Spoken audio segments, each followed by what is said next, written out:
établissement. Donc, vu qu'on a merci beaucoup. Donc, par rapport à l'activité, comme nous l'avons dit, donc, mais on dit activité dans différentes localités. Pour la commune et dans le monde rural, à savoir Ada, Bodama, Amampatim et dans les autres communes. Donc, ce sont les résultats du asma ou non de présenter tout à l'heure comme ça. Donc, il y a un fait entre parents et ados. Donc, nous, il y a des gens qui pour nous, les mariages d'enfants, mon élection, à chaque fois, les mariages d'enfants, depuis 12 years, il y a à chaque fois, les mariages d'enfants. Et nous continuons à les aider. Donc, on se dit qu'il y a un problème. Donc, moi, il y a des donc, mais on dit mariage, mais on dit thématique, mais on dit, mais quatre questions mariage d'enfants. Donc, question de nous, on a un projet de à chaque fois, nous devons poser sur le terrain, nous devons le résultat du monsieur Jamil, nous mariage pour nous. Donc, à chaque fois, quand il y a un bao, et le mariage d'enfants pour Kolda, voter, voter pour Kolda. Donc, on est image de Hadou, je n'ai pas de problème. Mais dengan di loi adi ɗum ko aadaji men surtout enen fulɓe wona enen tan mbaɗata noon fi joɗoygol sukaɓe gila duuɓi e duuɓi ne haale joɗoygol law wona gonga duuɓi e duuɓi ne haale wona ɗo fuɗɗi mais en jii enen jihnaɓe ha joni enen ƴetta sukaɓe ɓe eɗen dokkiraɓe law ɗeɗo dente mbaɗe ni so yimɓe kawri ɗon c'est vrai ne moƴƴi jaren sukaɓe ko liggoto ko mais kamɓe koɓe liggoto ko foof ɓe mbaɗata koye pañeji jihnaɓe ɓe est ce que onon jihnaɓe ɓe hande oɗon mbawi ƴettude engagement poɗɗona ha minde ɗo gonmi ɗo par ce que komi bajjen gox walla ko groupement gonmi walla naggam ɗeɗo jewte haɗata tan e sukaɓe gara mais ɗeɗo jewte mami yettin ɗum ɓe gondumi ɓe ha aussi tengtoyede e mi yi par exemple ɗo quartier mo gonmi ɗo walla saare mo gonmi ɗo cukalel ne jogori hokkede est ce que mi wawat ƴettude responsabilité mi haalana sukaɓe pour ɓe kalana service aji ɗi par ce que ko ɗon tolniɗen hande kala ko wiyete sensibilisation oɗon mbaɗa ko wiyete jewte causerie visite à domicile oɗon mbaɗa mais heddi ko neɗɗo wawa jogade courage wonde e combat ha koddiɗo amo mo jogui ɓiɗɗo no yaare duuɓi sappo e ɗiɗi sappo e tati mbo yiiɗi hokkudamo mi yeehi mi haalnimo o nanani est ce que mi suusat yettinde ɗum ɗo imam ne andi lawol par ce que ne jeeya e CDP walla mi yettira ɗum ɗo monsieur Coly walla ɗo Babacar ko ɗon tolniɗen hande ko on engagement mi jiɗɗi nabdade est ce que jihnaɓe ɓe ne cuusi yettade ɗon hande frappe précoce xale yi ngeen bàyyi loolu avenir benn la du ñaar benn boobu bu deñee rek ñàkk nga jigéen amul dara lu dul boppam seen groupe bii man neex na ma trop moo tax lépp li ngeen di def dama fay dem bu ñuy def causerie dama fay dem groupe bi daf ma neex ndax dama xamoon ne avenir nit dama ko war a sàmm yéenay sàmm seen avenir yéenay sàmm seen avenir bu loolu passé ñu dem si ñun parents yi sa doom boo ko gisee mu yor 100 francs laaj ko fan la ko jëlee 100 francs boobu fan la ko jëlee waaye ñun parents yi dañuy gis suñu doom yi ñu dem jëndal seen bopp dara ñuy am portable fekkee ñun ñoo ko ñu noonu lañ jox duñ leen laaj fu ngeen ko jëlee ñun parents yi dañu war a bàyyi loolu xaalis boo ko jiitalee da ngay ñàkk sa doom kon nag maa ngi leen di gërëm di leen sant yàlla nu yàlla jàppale. gërëm di leen sant di kontaan bu baax ci woote bi comme nu ko gisee waxee problème mu maye teel bi mënu fi jog fekk ñun ñii suñu bopp duñu dénoncé duñu xale yi dañuy dénoncé mag yi dénoncé parce que ci waxtu boobu la ñu toll moo tax bu waxtaan jotee da ngay woo parents yi woo xale yi ñëpp ñu fekke tey jii dafay nekk nit ku nga xam ni dafa bañ waaye ku déggul mariage précoce baaxul ak lu muy indi loolu barewul ci gox bi ba ci àll bi parce que lépp lu ñu wax rek suñu ko calculer ñu ni Kolda la lu tax mu ëppee fa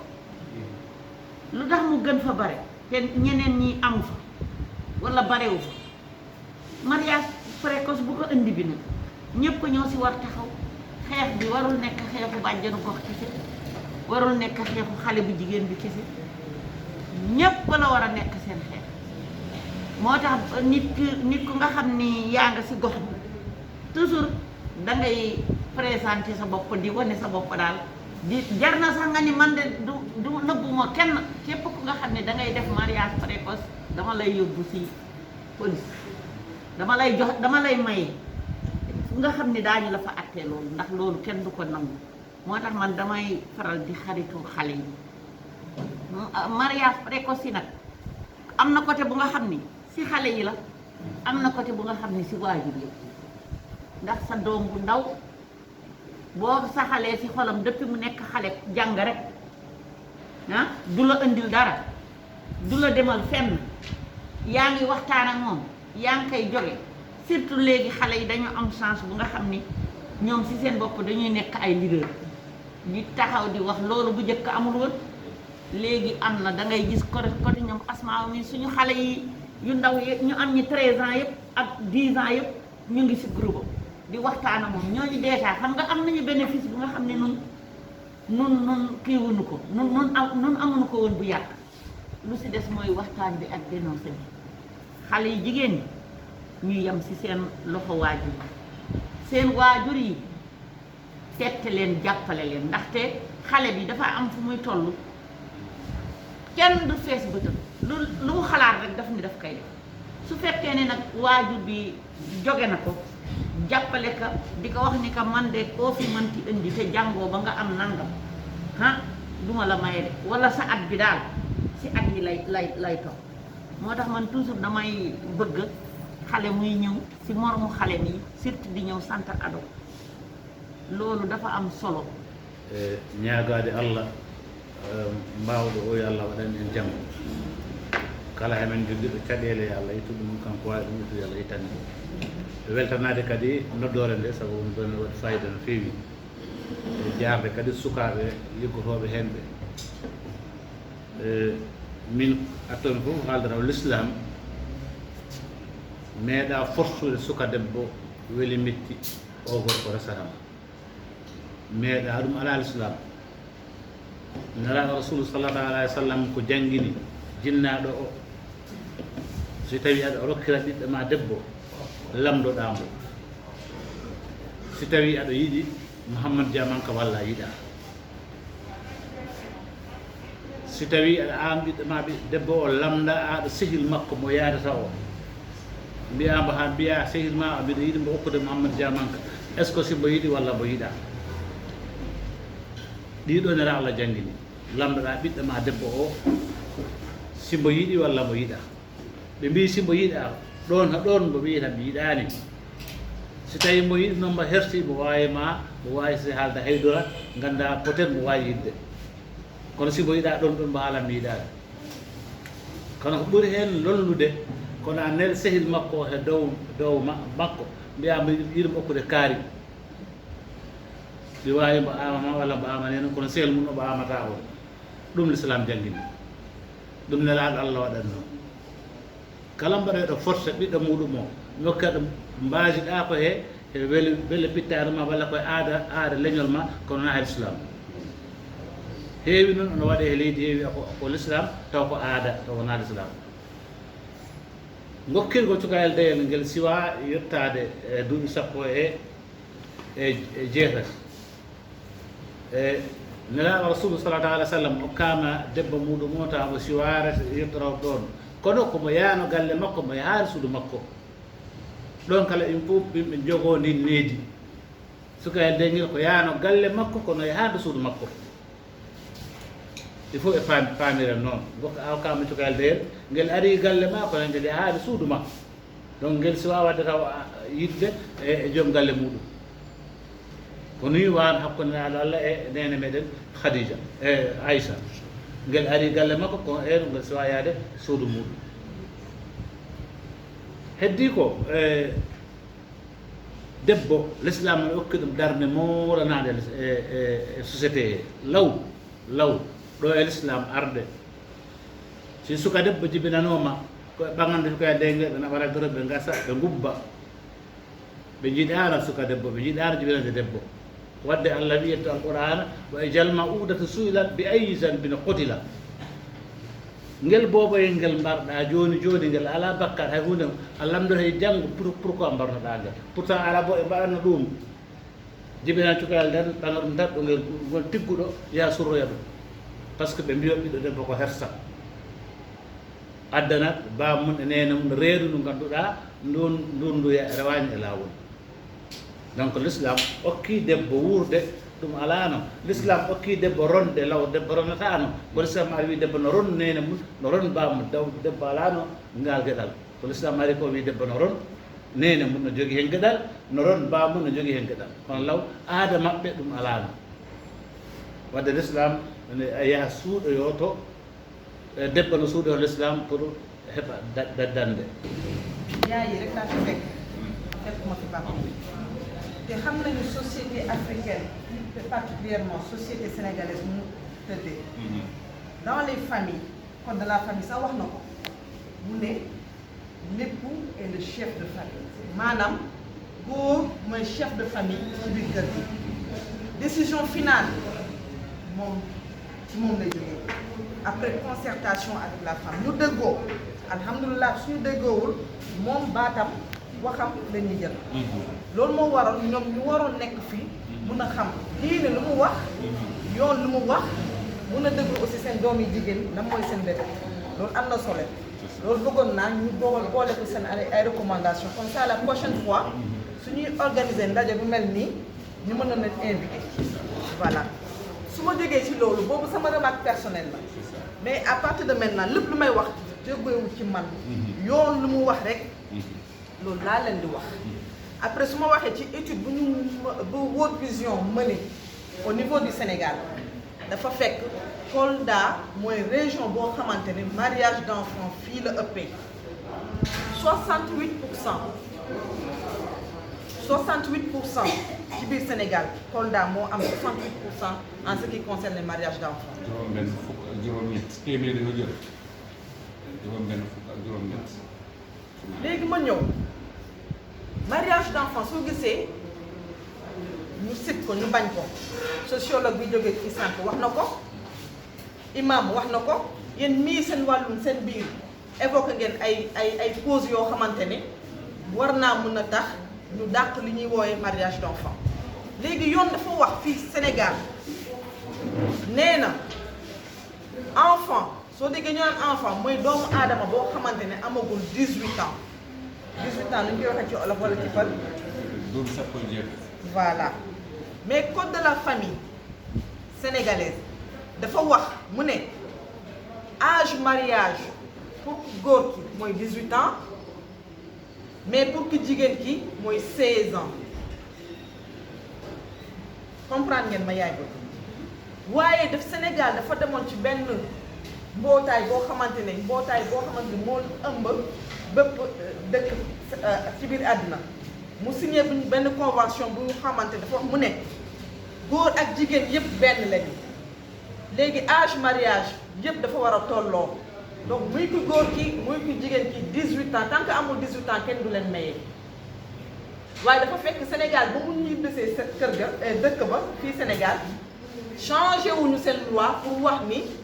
âge bi léegi ak góor ki ak jigéen ki 18 ans la mais am na ay organisation yu bëri yoo xamante ni ñi ngi xeex pour ñu mën a changer loi boobu âge mariage donc 18 ans pour ku góor ki ak ku jigéen ki léegi soo poussé ba ci biir encore une fois am na benn loi boo xamante ni ñu bëri xamuñu ko loi boobu génn na depuis 2004 loi bi ñu ngi koy woowee 2004 37 du 15 décembre 2004 loi boobu lan la wax mu ne de 6 à 16 ans obligation la pour xale dem jàngi obligation mooy nu ñu koy waxee. force la. force la xale bu am 6 ans ba 16 ans dafa war a dem école. école la ko war a fekk. école ba à l'âge de 16 ans obligation la pour xale dem jàngi donc suñu xale yi ñuy bay kër ga te demuñu jàngi loolu mun nañ def lu ñuy wooyee dénonciation te ay daan mun na ci jóge donc soo leen gisee loi bi muy def loolu yëpp juste pour mun a aar suñuy doom yi la aar suñuy xale pour ñu mën a am avenir meilleur. Maintenant revenons encore une fois au mariage des enfants bëri na ay loo xamante ne mën na ko parce que góor baax na jigéen baax na ñu ngi koy wax certes mais application bi ba léegi des dafa mel ni dañ koy wax mais gëmewuñu ko waaye yoon encadré na xale surtout xale bu jigéen léegi man lu ma leen di ñaan mooy lan wax naa leen yoon lu mu wax ba pare lu ma leen di ñaan mooy dénonciation dafa am solo parce que xale mooy avenir yi ëllëg ñoom Macky Sall ñoom Abdoulaye Wade ak autres am na fu ñuy ñëw toll du ñu ñëw téye ci Sénégal ñun ñii ñooy jóg pour jiite Sénégal mais imaginez su dee ñun suñu xale yi muy góor muy jigéen seen njàng jëmul kanam nu muy demee donc nañu góorgóorlu pour suñu doom yi jigéen ñi suñu rakk yi jigéen ñi ngeen mun leen maintenir à l'école ngeen bañ leen a jox sëy ci teel ndax xam ñoom baax nañu au même pied d'égalité que les hommes que les garçons léegi dénonciation bi foo leen ko mën a defee dénonciation bi mën ngeen woote police mën na nekk anonyme mooy lan. nga wax ko fekk doo ci feeñ. voilà doo ci feeñ dénonciation bi mën na nekk à l'anonymat yow soo gisee par exemple seen dëkkandoo mu ngi maye doomam boo xamante ne amagul 18 ans te nga xam ne xale bi mi ngi jàng mën nga daw dem police. soo ragalee dem police mën nga dem gendarmerie soo ragalee dem police wala gendarmerie mën ngeen daw ñëw boutique de droit boutique de droit je me dis que yéen ñëpp xam ngeen fu mu féetoo ak lu mu doon ak lan mooy liggéeyam boutique de droit dafa doon bërëb boo xamante ne ay jigéen yoo xamante seen xam-xam dafa màcc ci wàllum yoon ñoo fa nekk parce que ñooñu dañoo gis ni jigéen yi ak xale yi seen droit dañu leen a bafoué c'est-à-dire que respecté ñu seen droit léegi ñoom ñu bëgg a jàppale jigéen yooyu moo tax ñu nekk fii pour jàppale pour mun a permettre ñooñu balaa ñuy suñu ragalee dem police wala gendarmerie ñu mën a jaar au niveau de la boutique ñu mun leen defar lu ñuy wooye assistance juridique ak judiciaire assistance juridique soo ko déggee mooy lan mooy dinañ leen jàppale ci wàllum yoon su dee war nañ mën a bind lu ñuy wooye plainte wala requête ñu mën leen bindal ñu mun koo dem déposer ñu won leen yoon bu ñu war a mën a jaar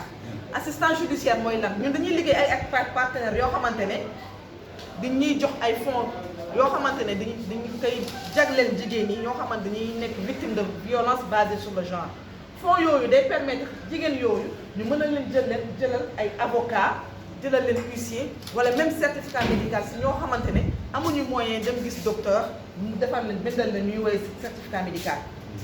ëpp na fii boutique bi ba ma ñëwee ba léegi ëpp na jigéen yu fay jaar yoo xamante ne victime de violence la seen góor seen jëkkër yi ñoo leen dóor ba gaañ leen wala mu doon dëkkandoo wala mu doon entre mag ak rak loolu yëpp am na léegi fonds yooyu daf ñuy permettre ñu mun leen jàppale ñu jëlal leen avocat wala ñu fayal leen certificat médical wala ñu fayal leen huissier boo xamante ne def constat bi am na aussi benn partenaire bu ñu woowee CASADES boo xamante ne jigéen yoo xamante ne seen borom kër daf leen dàq ci biti amuñu fu ñuy jëm suñu dawee ñëw boutique de droit mun nañu leen jàppale wutil leen fu ñuy loger balaa ñuy am solution ci seen problème loolu juste présentation boutique de droit la bu ngeen xam ni am na ay organisation yu fi nekk yoo xamante ni ñoo jóg pour jàppale jigéen ñi ak xale yi jigéen ñi même góor ñi aussi ñu leen di jàppale du jigéen ñi rek moo ñu tax a jóg ñëpp ñu tax a jóg mais am na ay partenaires yoo xamante ni jigéen ñi lañu ciblé parce que xam nañu jigéen ñoo gën a néew doole mariage précoce bi ñuy wax mais jigéen ñi ñoo ci gën a sonn rarement ngay gis xale bu góor bu am 18 ans ñu takkal ko soxna mais jigéen am na ñu bëri ñoo xamante 16 ans wala moins de 16 ans dañ leen di takkal dañ leen di may jëkkër alors que yoon daf ko daal léegi dénonciation boobu su amee dinañu may xale bu jigéen bi pour mariage boobu arrêté ko ñu dagg ko boobu la ñuy wax sanction civile mooy lan mariage boobu dañ koy annuler mariage boobu du am léegi sanction pénale yi fa lay dikkee su dee xale boo xamante ne moins de 13 ans la am ñu may ko jëkkër te jëkkër ji consommé mariage mooy xale bu jigéen boobu jox nañ ko jëkkër ba jëkkër ji consommé mariage bi foofu prison xëj na pour xale bu góor bu def loolu pour parents yu am sañ-sañ maye seen doom bu am moins de 13 ans ba consommation du mariage bokk kii topp ci. Allemagne ay Suède doo mës a dëgg crise parce que foofu jigéen moo yore koom-koom bi jigéen moo yore nguur bi te ñun études yi ñuy mëne wane na que jigéen nu muy jàngee ñu mu gën a sore jàng bu amee doom yi tamit noonu lañ koy toppee ba gën ko ëpp mais waxuñu relation bu am entre doom ak ku góor mais jigéen lañ wax pour dire que dañoo am intérêt bàyyi jàng xale yi jàng nu mu gën a soree nu mu gën a soree noonu la xale yi gën a sore si jàng ñaareel bi bu ñu defee étude bi wane na jigéen bu liggéeyee am 100 000 fukki junni étude bi wane na que 60 000 yi mooy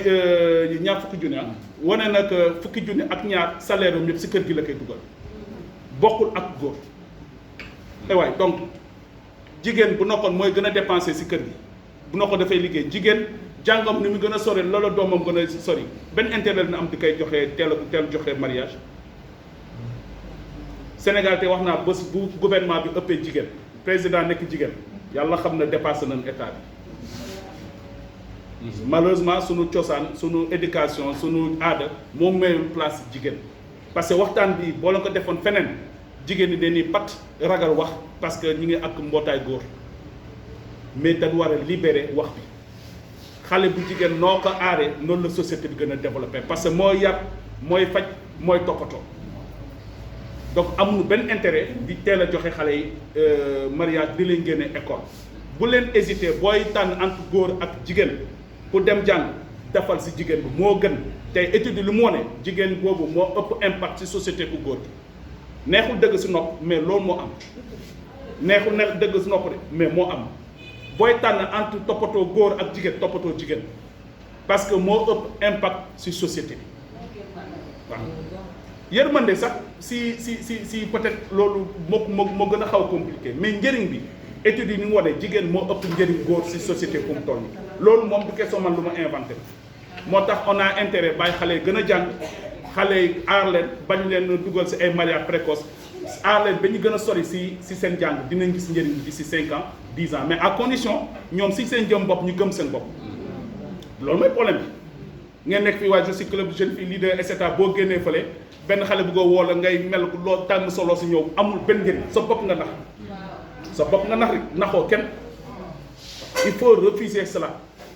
plus la femme est valorisée plus nous avons une société bi nga xam ne si kanam ka si lay dem. parents yi di rafet bu baax seen teewaay bi fii tey en fait comme ñu si bëri ni ñu ko waxee faute bi je crois que ne c'est partagé mu si parents yi que mu si xale yi tamit mais man de préférence damay bëgg di wax njëkkee wax si xale jigéen ñi parce que tey boo gisee sa yaay wala sa papa di la maye da nga ko teg benn pression boo xamante ne wala xalaat boo xamante ne wala ragal nga ëmb indil ko gàcce si digg nawleen yi moo tax mu lay maye mais doonul loo xamante ne sagom la parce que ñun tey xale jigéen dañuy jàpp ni que ni suñu yaay bu bëree wax rek bëgguñu nga am sa benn xarit bu lay wax si biti nga ne koy man sama yaay dafa bëri wala lu ñu xuloo si sama kaw dafa bëri sa xarit boobu ne la sa yaay kon de bëggu la bëggul nga firi bëggul nga libre moo tax mu lay jéem a empêché ngay def yenn yi kooku nax na la parce que sa yaay bi la jur chaque jour mu lay jox li lay ndékk li ngay ndékkee li ngay añee li ngay reere bañu la bu la bëggal mukk lu bon yaay bu nekk sagom tey bu dem gis doomu tekki nekk koo xamante ne ku responsable la ki nga xamante ne nit ñi dañ koy naw mu si kontaan di la gis mu lay xool xolam ci sedd loolu moo ko gënal ko mu lay mayee donc xale jigéen ñi delee nañu xoolaat bu baax lu ñuy def parents yi tamit dee leen fexe seen doom jege leen doomu jigéen yaayam mooy meilleur xaritam mais parents yi des fois dañuy def benn barrage entre ñun ak ñoom day fekk dañuy ragal a dem si ñoom dangay gis sa xale bu jigéen gis premier règle am sax da koy rus a wax yaayam ragal ko wax yaayam da koy préféré wax ko xaritam donc parents yi nañu jéem a fexe indi benn affinité boobu entre ñun ak ñoom te fekk lépp loo xamante ne dal nañu rek dañuy dem si ñoom yow waxtaan ak ñoom ñu xelal parce que yaay lu mu lay conseil moo gën a baax keneen lu mu lay conseil donc parents yi ngeen jàppale ñu su baax si suñu li bi ñu nekk di def nii parce que wax neex na trop tout le temps ñuy dem di wax di naan dañuy lutter contre mariage précoce di lutter alors que parents dañuy gis ni loolu mu ngi xew mais duñ ñu ko nangoo wax te ñoom ñooy dem si ba pare après dañuy ñëw en grand surprise ñu ñëw ñu ne ñu tey ki ñu doon maye sa morom la wala tey ki ñu doon maye yaa ko mat avec fierté nag lañ la koy waxee nag léegi maanaam ça veut dire que da ngay ne sa doom yow tamit da nga war a gaaw nga am jëkkër parce que sa morom yëpp sëy nañ wala sa rakk yëpp sëy nañ léegi yow boo nekkee xale boo xamante ni sa yaa comme wax na loolu rek da ngay sa yaa lépp lu mu la wax rek da nga koy déglu rek da nga koy ah boo gisee ki nga xamante ne baax na rek indil ma ko bu may nga may ma ko parce que déjà dafa xool na comme déjà défi la lancé sa morom yëpp sëy nañu yow sëyagoo ba léegi tey ki ñu takk tey xale la wala bu wala sa photo bi si téléphone bi nga ne gis na kii de yaa ko mat xoolal loolu rek déjà yaa ngi dugal sa doom pour mu dugal si xelam bi ni que ni dafa war a am jëkkër il est temps am jëkkër donc parents yi yokk leen bu baax communication yi seen doom yi gën leen jege ñi nga xamante ne ñoo ngi marché di jaay boo leen wàccee sonn ngeen torop mais woo leen seen doom yi ngeen waxtaan ak ñoom laajte leen seen journée bi école bu mu demee woon ak lan lañ jote jàng foofu surtout école sax parents ba duñ nangoo dem seen école doom yi xamuñu sax loolu ñoom lan lañ fay def. On est là sur Centre Social pour les activités de Paslem qu'on a eu ici à Kolda et dans le monde rural. Donc on avait fait des visites à domicile des projets de dans le monde rural, à savoir sur les mariages d'enfants, un thématique est là, aujourd'hui on a essayé de faire une rencontre entre les parents et nous les adolescents pour parler pourquoi mariage d'enfants est toujours ici à Kolda. Qu'est-ce qu'il y a lieu à faire? Quels sont les mesures à prendre pour éradiquer ce qui est là ici à Kolda? Donc on a fait la rencontre, on a fait un dialogue, on a discuté entre nous et les parents. Donc je pense que certainement qui étaient ici dans la rencontre a apporté quelque chose et amené quelque chose. Je suis l'actuelle coordinatrice programme PASMEC. Donc je pense qu'elle a dit, je ne vais pas revenir sur ces parents, car on a eu à faire des activités depuis, ça fait maintenant, je peux dire un mois, depuis le 30 juin jusqu'au 15 juillet. C'est pourquoi on a eu à organiser cette rencontre à deux jeunes, un dialogue qui a eu lieu aujourd'hui au niveau du centre conseil pour parler du fléau mariage d'enfants qui existe bel et bien au niveau de Kolda. Donc c'était ça la raison des rencontres des parents et des enfants au niveau du centre conseil. Mais les PAD et les causeries, on les a fait au niveau de Kolda, au monde rural, parce qu'on a partagé les tâches. Donc je pense que